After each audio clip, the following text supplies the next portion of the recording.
Yeah, we can bring the house down. Yeah. Okay. So my name is Philip Dewey, and I'm going to talk today a little bit about my work on the Negro Leagues. It's not the only art I do, but it's obviously the focus of why we're all here today. And it's been pretty much an obsession of mine for about 20 years, and it's hard to believe, looking back, that I started this in the mid-90s in a place far, far away called New York City. Seems further away at this point, having lived in Michigan for 12 years. So I know we came in late, so I think I'll just get rolling right away here. I'm going to make sure I got all my toys working. Okay. This was the very first work I ever did on the Negro Leagues. You'll probably recognize the individual. If you can't read the placard, which I'm sure you can underneath it, it's Cool Papa Bell. The genesis of the series started, like I'm sure a lot of artists and writers and people in the arts, not from one particular wellspring, but numerous different influences. I was traveling around the country by myself one summer. I was a teacher, and decided to do a loop through the South, and got to the Louisville Museum and went for like the cheapest thing in the gift shop, which was a set of postcards of Negro Leaguers. And I had known about, a few of them, the big three you usually hear about, like Page and Gibson and Bell. But I was kind of fascinated to learn there was, numerous other individuals. So I bought the postcard pack and came home, and this was the first painting I worked from that photo. But it sat around for quite a while and this is a pencil base with numerous washes of India ink over top. And so it was really basic. I was trying to mimic the old photographs. And I was also somewhat of a junk collector because I'm now a cabinet maker. My art in graduate school some of it was a little bit of assemblage art. So I always plied the local antique shops and junk shops. The junkier the better usually for me, because they were cheaper and there usually seemed to be more interesting stuff there. It wasn't as polished. So one day in my neighborhood I came across a big box of these old negative holders from the old land cameras. And I picked that up, and it just seemed to be the perfect size and also the perfect aesthetic for what I was trying to do. We're going back 80 years or so at that point. Now it's almost 100. So it seemed to fit perfectly because these things were as old as the players of that era would have been playing in. And then the last little, tweak was coming upon a bunch of old matchbook covers, maybe at the same place, some other place down the line. Vintage matchbook covers, the kind that used to have the strike on the front that you never see anymore. Of course, we don't even see matchbooks anymore, hardly. But so this old signage was perfect for the scale that I was working in. And from then on, I just started creating, kind of going bonkers with. Oh, and I wanted to say that at the same time I was started that first painting, unbeknownst to me, Ken Burns was launching his landmark documentary on baseball. And I think we're always influenced by somebody else. And in this case, I think influenced as much or more by a documentarian than by another artist for this series. I just couldn't, put down watching. Like I was there every Wednesday or whatever it showed. Back in the day, it had to be there in front of the TV. So I unplugged the phone and watched this series from beginning to end, and then I ended up showing it over and over and over again in my art classes when I was teaching in New York City, and editing down crudely with my videotape system to get his work on the Negro Leagues, and especially Robinson. So, and he's incidentally from Ann Arbor. He dropped in for his childhood, so it's kind of a nice connection too, because that's where I live now. So this was another one, and you can see I started to employ the idea of the billboard becoming like sort of a functional aspect. Let's see, there we go. behind the player. So the player would be done, and then I would carefully, with a X-Acto knife, cut out around them, even in the little individual parts, of course, to make it completely realistic. And it got to the point where even the thinness of the cardboard was too thick and it was casting a shadow on what I preferred to be a seamless background. So I was taking the razor blade and literally cleaving off the very top layer of the image so that there wouldn't be a shadow line along the body. It's getting pretty obsessive. Who was that? That was Judy Johnson. Pittsburgh Crawford's uniform at that point. And I tried to be kind of as representative as I could with the player in some aspect of the billboard. So he, with the coal company, I don't think he was a coal miner. I know, like, who was it? I don't know, his name will come to me. One of them worked in the coal mines, but Pittsburgh, synonymous with coal and steel. So as I got more in depth with it, I was really looking for the billboard to speak about the player. So hence in the Josh Gibson piece, the champion spark plug. The pain from the Anderson ad right by his head, where he had his stroke in his 30s, which ended his life. Even playing on the semantics of verbiage, famous, whatever, I think the Razor Blade Company. And then this was another version of Gibson. And I started to free myself up with the literal aspect of the billboard and was letting some of these things float up here. But they were still speaking to the player, the headache by his head. These were old screen numbering lead letters that some of you in the audience may have screens you changed out or remember when you were younger that you had to number your screens. So when you changed them seasonally, you could keep track of them so they fit in the right window. So little things like that. Swing Club, double entendre on dancing and music at that time, and the idea of him being an elite club of home run hitters. I started to get a little nuts after a while. And this is Hilton Smith. And just kind of, again, utter finger. We got a, oops, I'm lousy at this.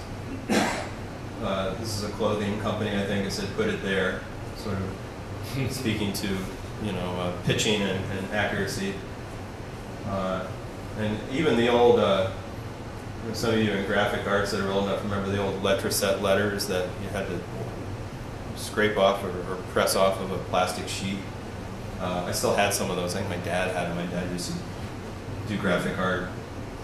And so I literally was there rubbing away to get the semblance of a scoreboard.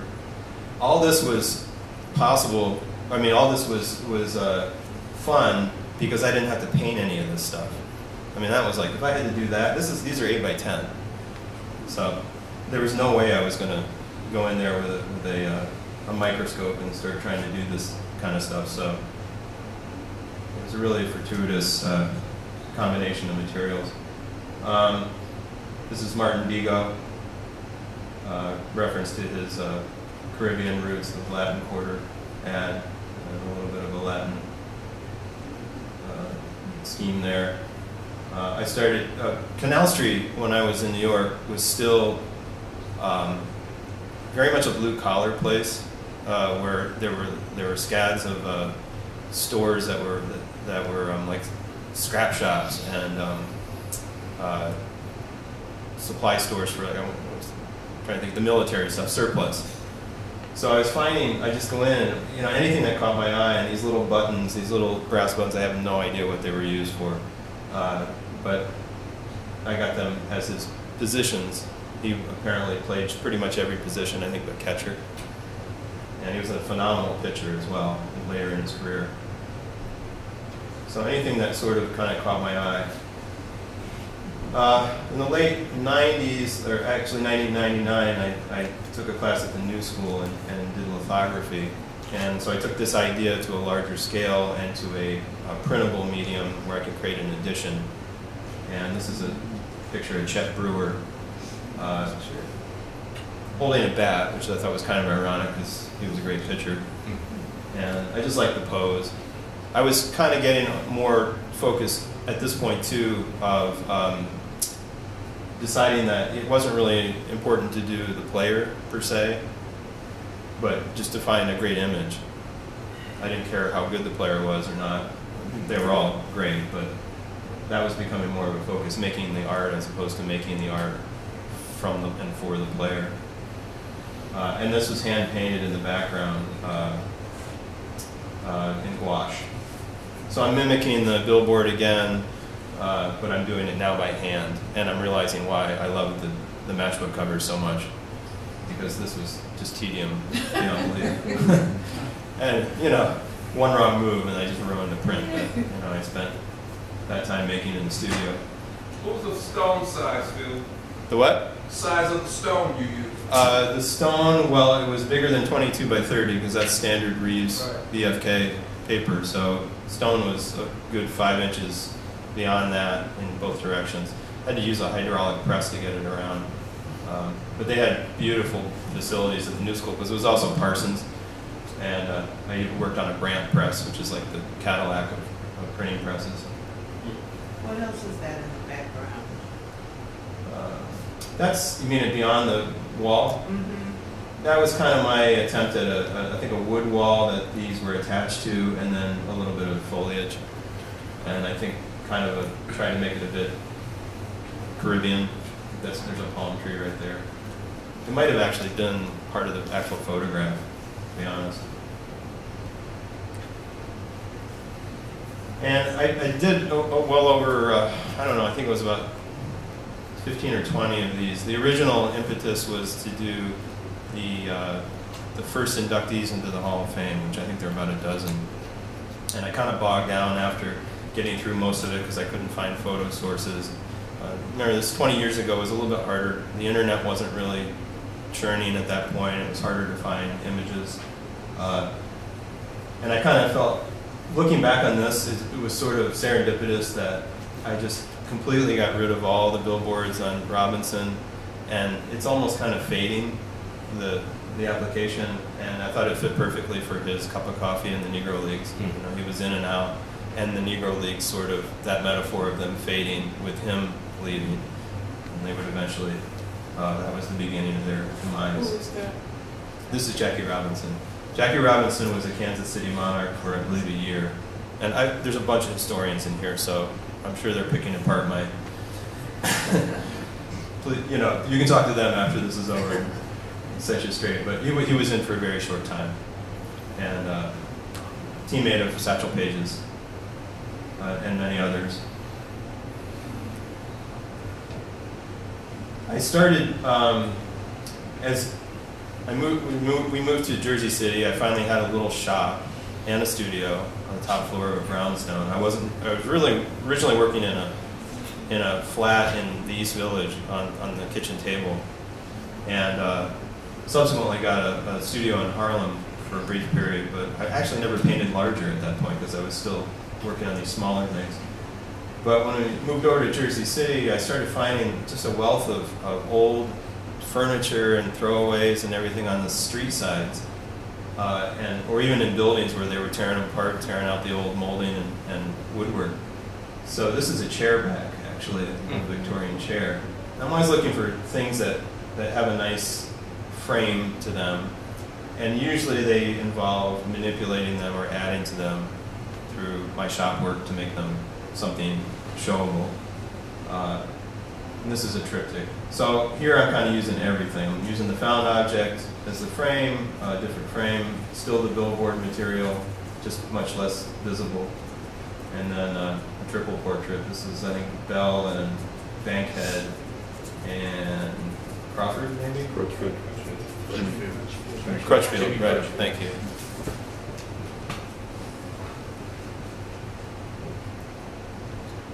Sorry about the resolution on this one.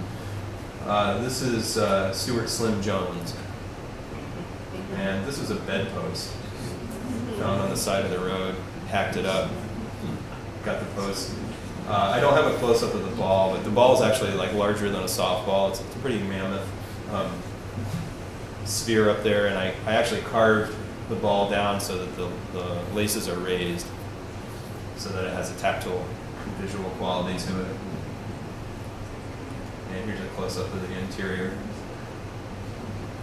And again, playing on the idea of using language to describe a little bit about the player. He was, he wasn't a standout for a long time from what I read. He had a really, like a super season one year, and he later, died in poverty, and from what I read, the legend was traded his coat for a bottle of whiskey and died of pneumonia. And there's a clothing ad here for coats, and then there's a liquor ad here. But obviously the format, was specifically chosen to fit his. I think he was 6'5" or 6'6", one of the tallest ever to play. And I always just thought that was such a great pose. My favorite part was his socks and his shoes. Now I guess you're talking about this guy, I would assume, because the Page Fence Giants are figuring in this conference. This is George Wilson. Probably one of the favorite works that I did to research, because I went down to Adrian and met a professor down there.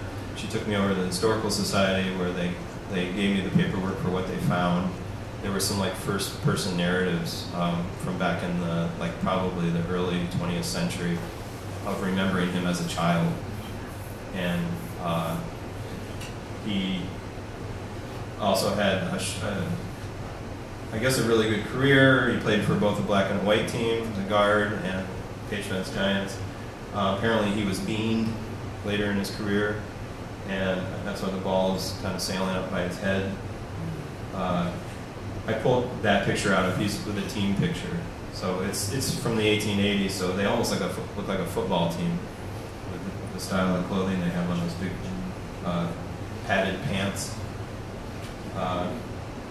And that was also it was sort of a out of the blue invite, and I had a one-person show down there, and we also had a symposium with Eddie Bedford, who was a professor at Eastern Michigan, who did a side class on the Negro Leagues. And he had 4 players show up. I think Mel Duncan, who's now passed, Gene Johnson passed, Cecil Kaiser was passed, and I believe there was one other gentleman. So it was kind of, and Buck O'Neill was invited to come, but he was kind of embittered by the vote they had at for the Hall of Fame, where he didn't get inducted, and he wasn't in good health either. He died, I think, a few months later. So did Minnie Minoso.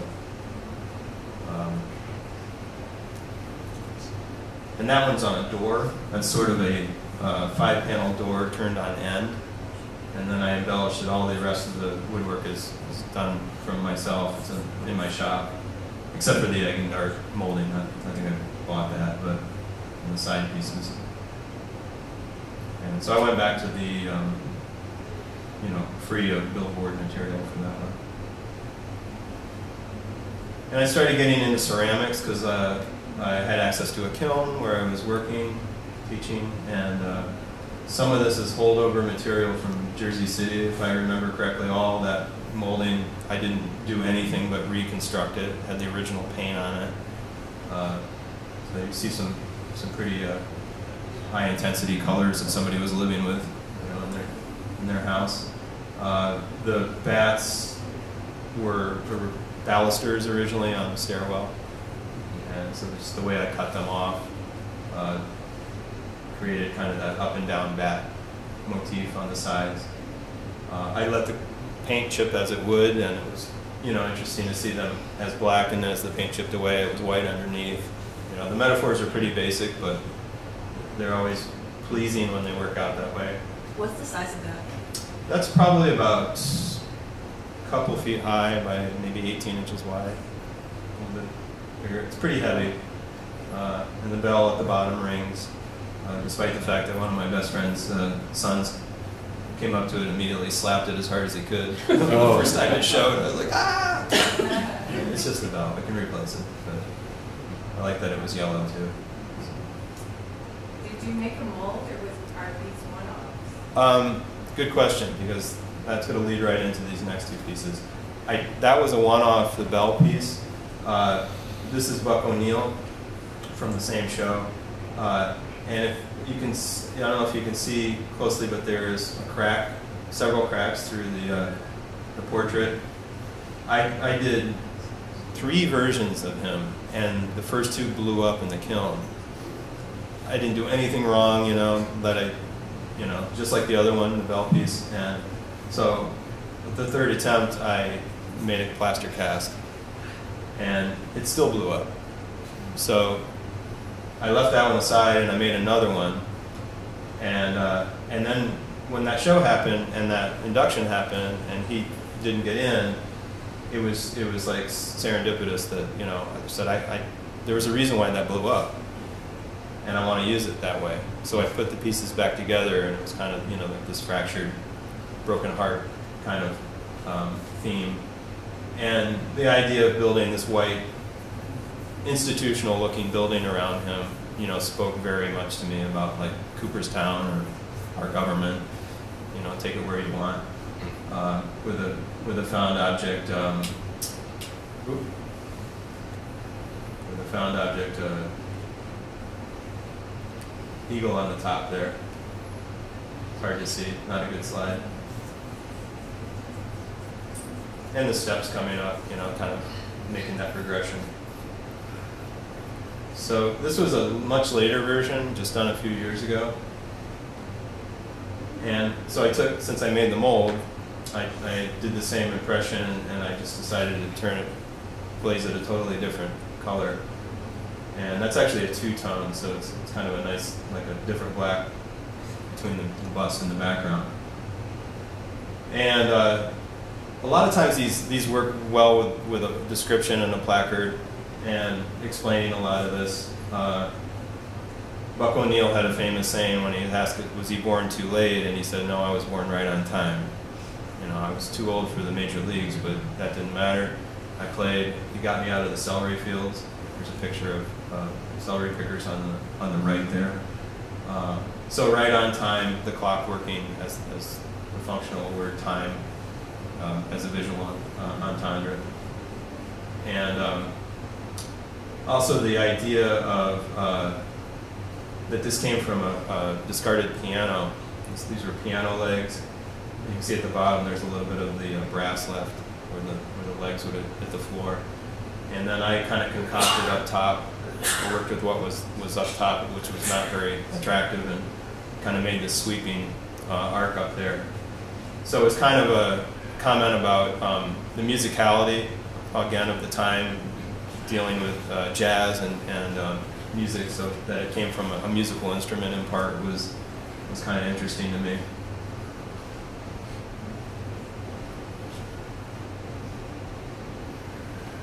And this is Sam Jethro, the Jet. And obviously an obvious piece of symbolism up there at the top, referencing his name, and his name was fitting because he was incredibly fast. That's him in a Buckeyes uniform, I think when they won the 48 series. And he was 46? Okay, there we go.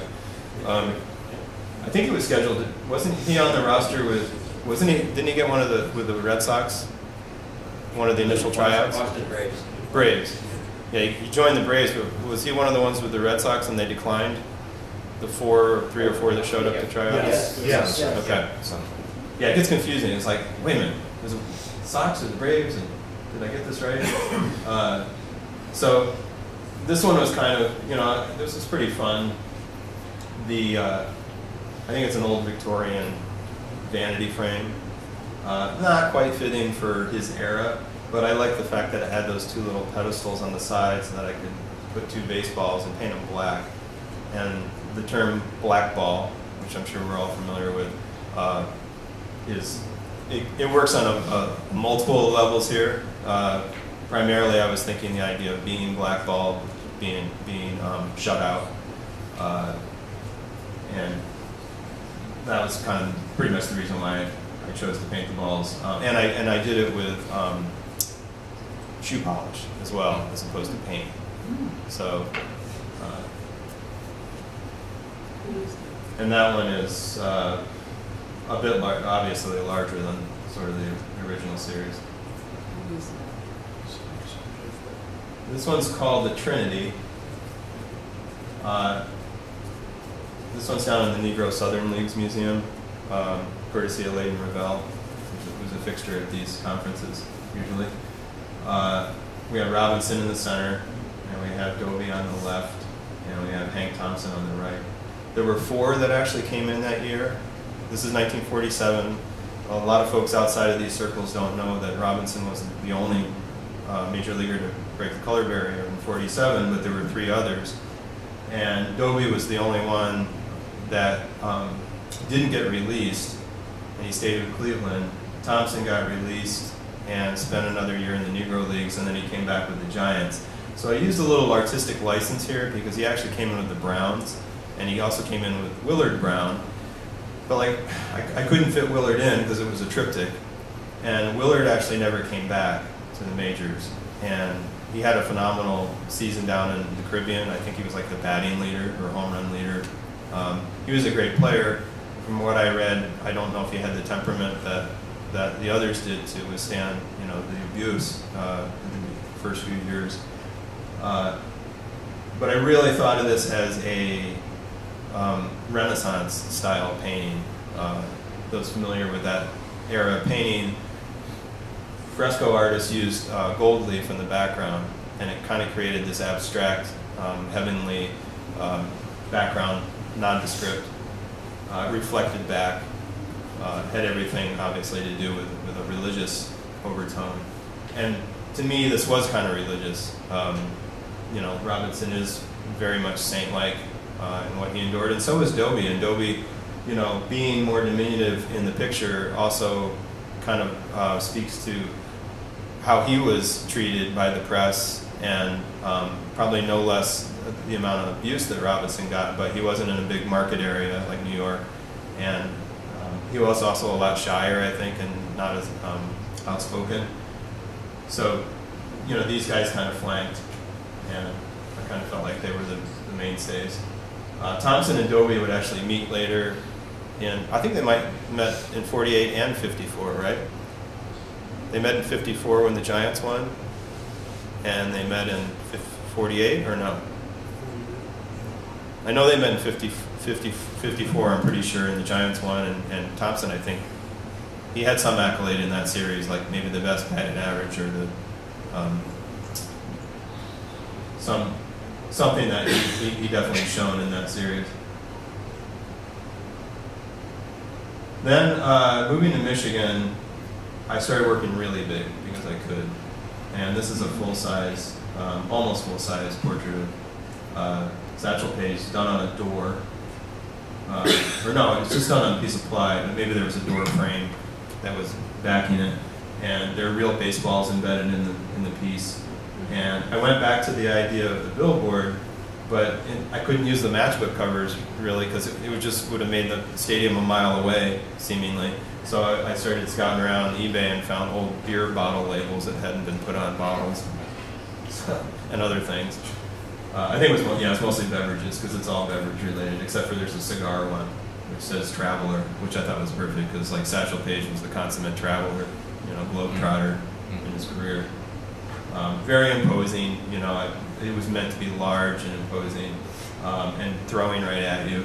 And then on the balls, I used that letter set I mentioned before to write the names of his pitches on the balls. So you had things like Wobbly Ball, Bat Dodger, Midnight Rider, Hesitation Pitch, all that kind of stuff.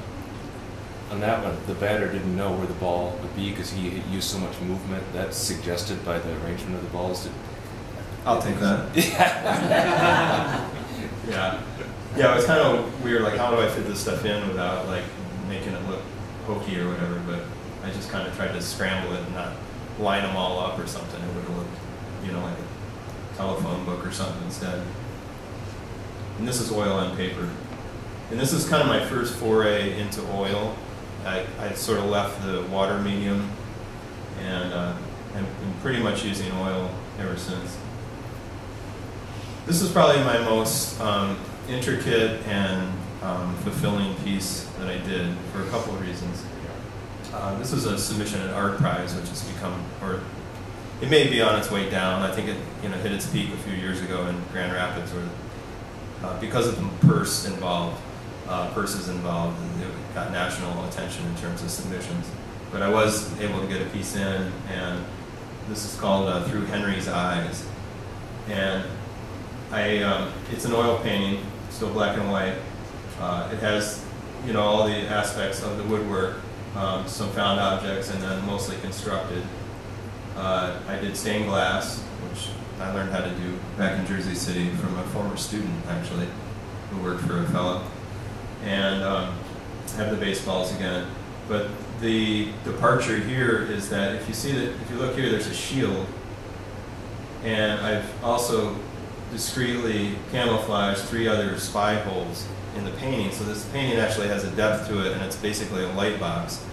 And you can look inside the painting in those spy holes, and you can see photographs, that are famous American photographs.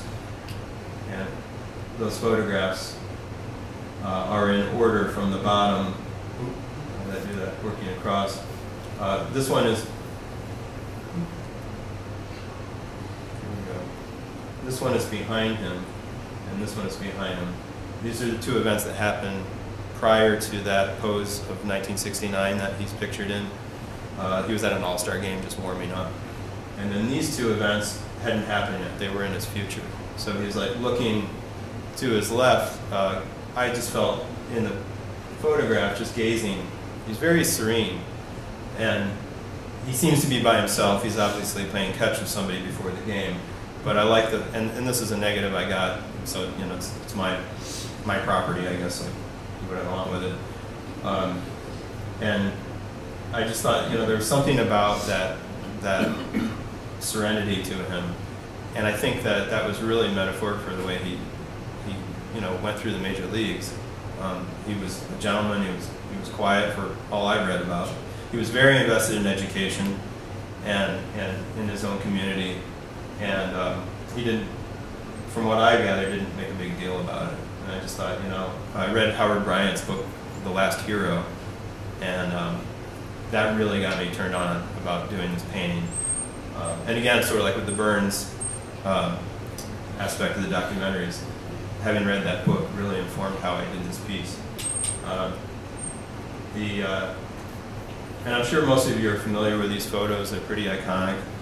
That's Little Rock down at the bottom. Come on. There we go. And that's Will Counts shot that. There were 2 photographers shooting that day, and Will was on one side, and there was another photographer shooting on the other side.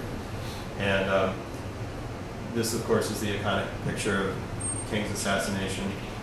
That one I had to actually pull from the internet and make a still, and then develop it in my darkroom, because I couldn't find that picture, that still, when the 2 Georgia State students came out at third base and were congratulating Aaron as he rounded.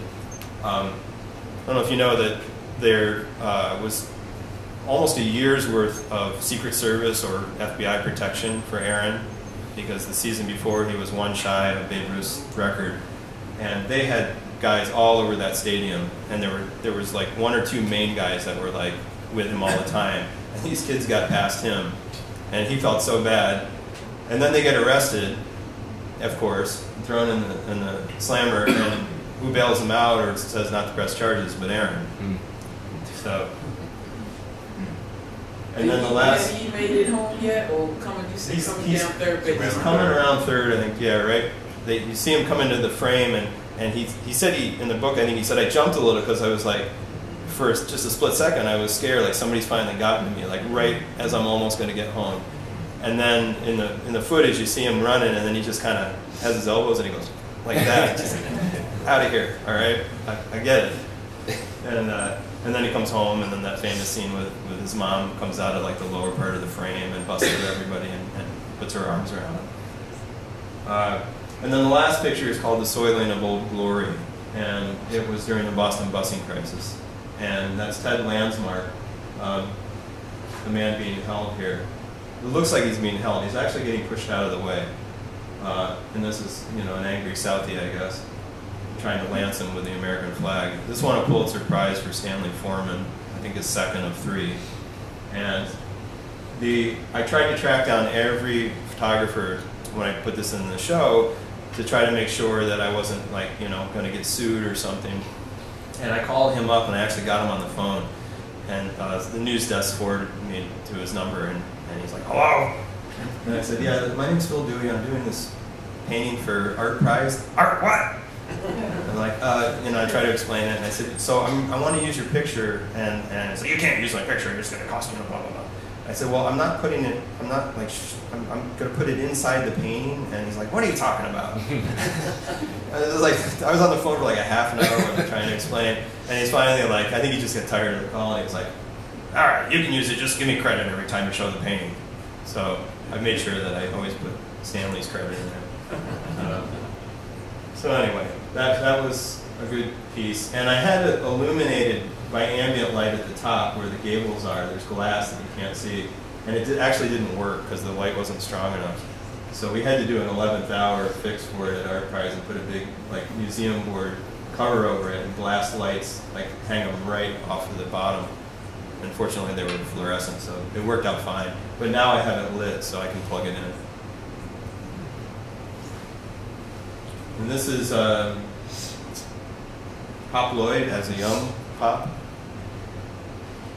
the Philadelphia Giants. This was again constructed. I started curving my the upper part there, so I was getting more complex work in the wood shop. I think this is probably one of the best paintings that I accomplished in terms of just the quality and the clarity. And I had this great photograph to work from. So it also speaks, you know, what you get to work from also informs how well you're kind of in this realistic, photorealistic.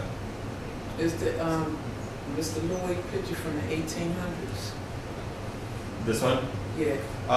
No, I think it would be more turn of the century. Yeah, probably the teens or the aughts, maybe. I want to say. Probably 1905 or something. Yeah, that background was literal. You know, they had that kind of that background with the tassels and everything. So it was totally. You know what was hilarious was my favorite part of this painting is the holes in his knees. If you look closely, there's 2 little holes. So you know, he'd already worn out his uniform. Yeah. And that's Martin Vigo again. This was part of a set of 3 that went to the National Pastime Museum out in California, commissioned work. And this one I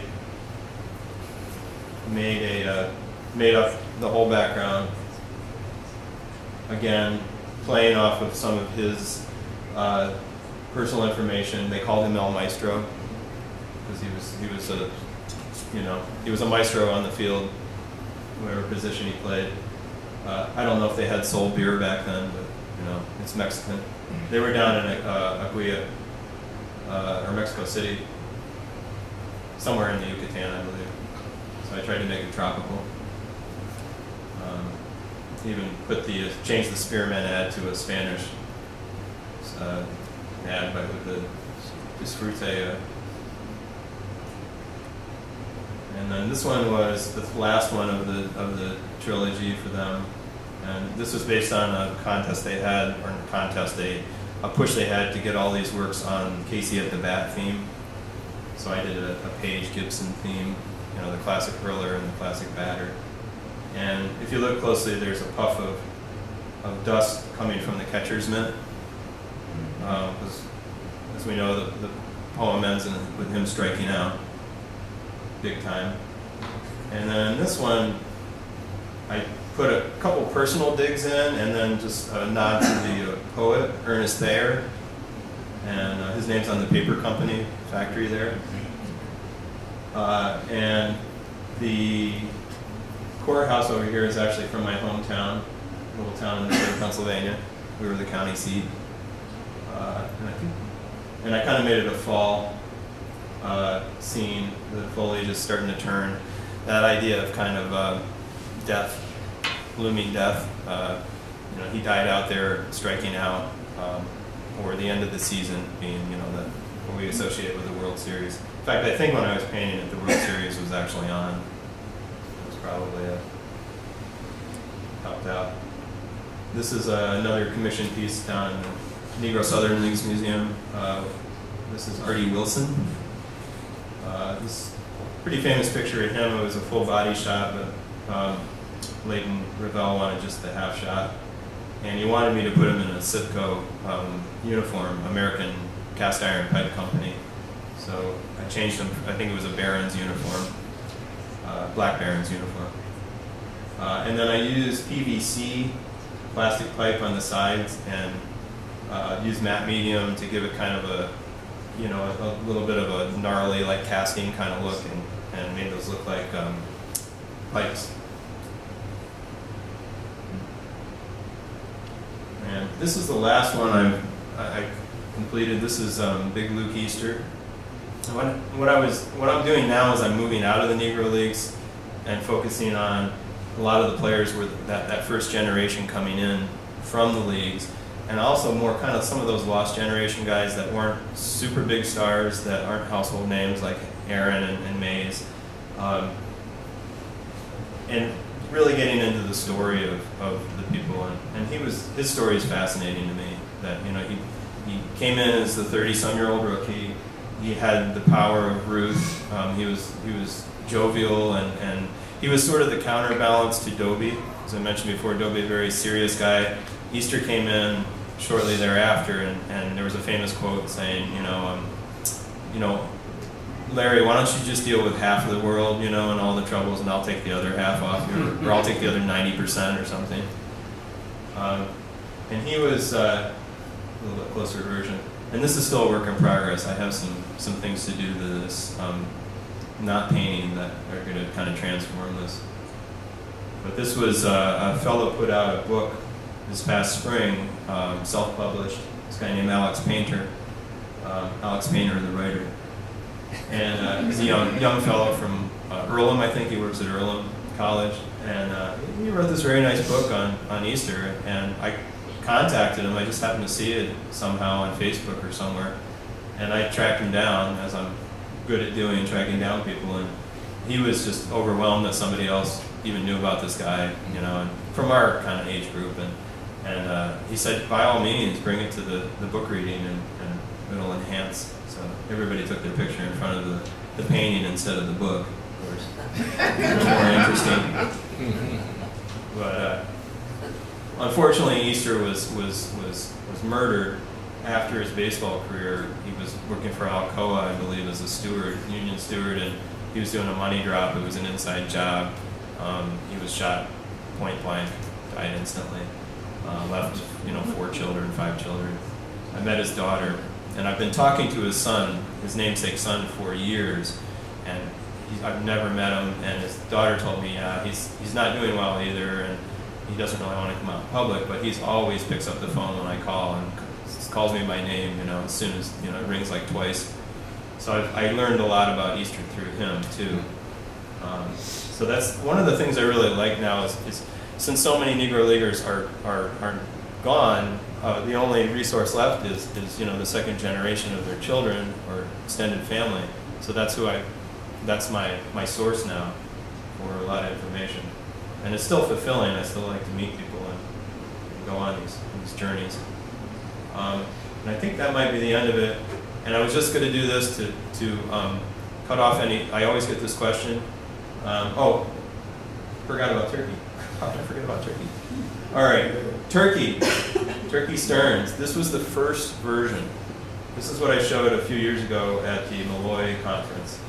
And up in the corner there, I actually put in some billboard material, I believe. I knew I was going to change this. And subsequently, I ended up adding this whole stadium, which is kind of what you see in the gallery now. That's not a good slide. I had to shoot these myself because they're so big. I haven't had them professionally shot yet. But you see the baseball mitt still up there in the upper part. And that's the final version. So it kind of gives you an insight into sometimes how artists will will change things like so many people do, so many different types of artists, musicians, and writers, drafts, first draft, second draft, third draft. I always knew I wanted to put this industrial scene up top. I just couldn't get it done in time. And I had to win that contest, Leslie, so, you know, it worked out. And I changed the backgrounds just a slight bit. You'll see in the painting, and it says it in the placard, that I put his lifetime batting average on the train. I just kind of snuck that in. And there's nods to Detroit with the Verners and the Strohs billboards. There's always a lady in red in my crowds, so if you can find her outside in the gallery. Just kind of one of those things. I think it's kind of neat. What does that signify? I don't know. Just like the damsel, you know, maybe you know, somebody that's what do they call the fans? You know, that are like Annies or whatever. You know, I'm not saying anything about Turkey, but if you've ever seen like Bull Durham and those kind of things, you know, it was a lot more of an obsession for us a generation ago. You know, to be big baseball fans and come to games and be seen, be dressed up.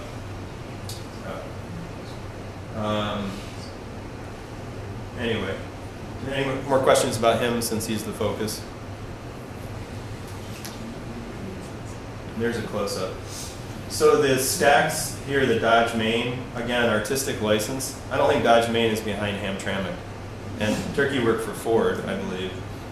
But you could have seen the Dodge Main stacks from Hamtramck Stadium. You could? Yeah, you could have. Okay. Home run. Well, the houses weren't there. You wouldn't have seen the houses between them, I don't think. Okay. That would have been, I think, a Briggs manufacturing plant. Okay. Yeah, I kind of got some of it right. The tracks do literally run right back behind the stadium. I embellished the stadium, I think, in size a little bit. And, you know, brickwork in the front. I guess that's supposed to be like a ticket office. It kind of looks like Cleveland's old ticket booth, which is the only thing remaining from League Park, which I just saw, you know, recently again, all dressed up now and saved. So I like this idea of smoke too. Before I was a baseball painter in grad school, I did a lot of industrial paintings. And I just love the idea of smoke. I know it's gross and acrid and environment destroying as it is, but it's really beautiful to watch. You know, just the way like people smoking cigarettes in the old movies is so much, you know, sexier than, you know, them like texting on their phone now or something. Something to be said about. And that's a close-up of the industrial. And I just kind of made that up, sort of, you know, riffing on DIA. I can't think of anybody anymore. Thank you. Yes. And I made it particularly gritty and, you know, kind of gross, dark. The light coming in, you know, is not even clean light. It's sort of yellow, greenish.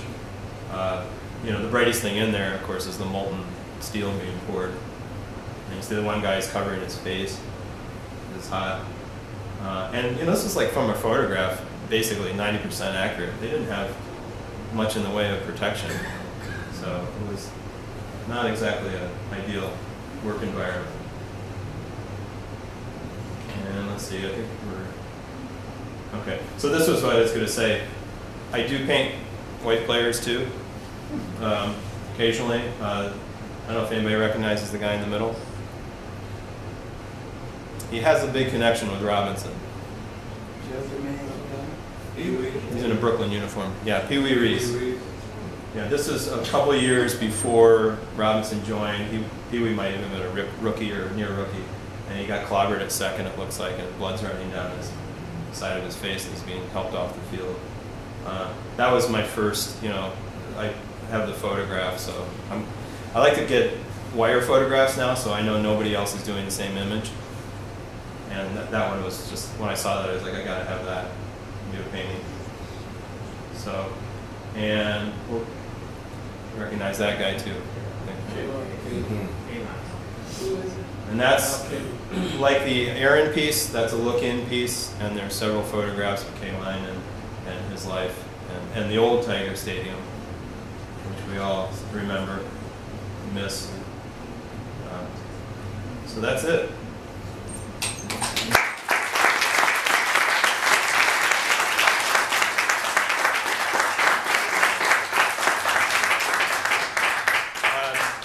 Thank you. I know we've run late, partly because of me, partly because of the bus. I guess you were going to have, I don't know if you have any time left to go to the gallery. Oh, no, we're going to go to the gallery so I can see the painting. Yep. And then for anyone interested, I do have some G-clays of some of the representative pieces here. I'm offering a discount from the usual 75 to 60. The problem is I don't have credit card swipes. I'd take a cash and check if you're interested, or if you want to talk to me about, you know, getting something in the future. But they're up here. There's a few of them to peruse, and I have business cards if you're interested to look at my site. Some of these works are still available that haven't been sold. So thank you so much for coming. It was a pleasure, and good to see some.